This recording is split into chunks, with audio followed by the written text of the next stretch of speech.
Tatakban, tatakban.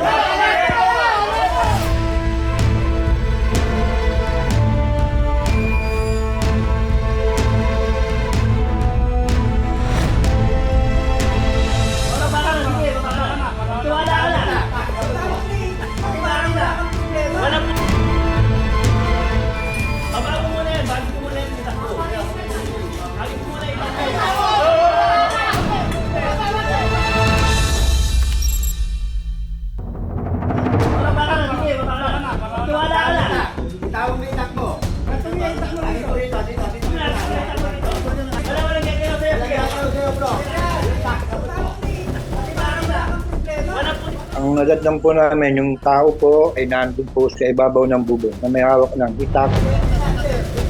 Nung nakausap po namin yung complainant, nagtangka pong pasukin yung bahay nila.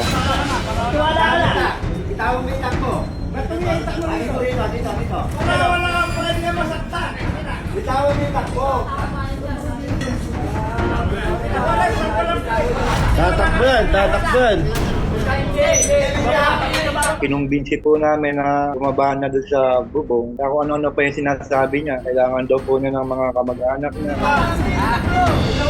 Medyo matagal namin siya napakiusapan, mga 10 to 15 minutes. Tawag mo yan.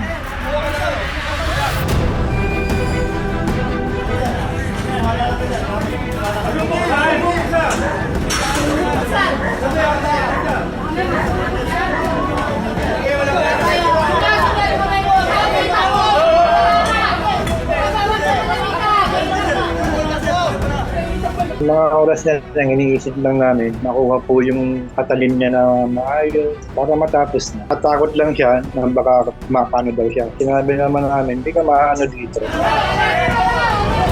Pinakiusapan po namin siya noon, hindi siya masasaktan, pakausapin lang siya. Pandiniploman siya lang po namin.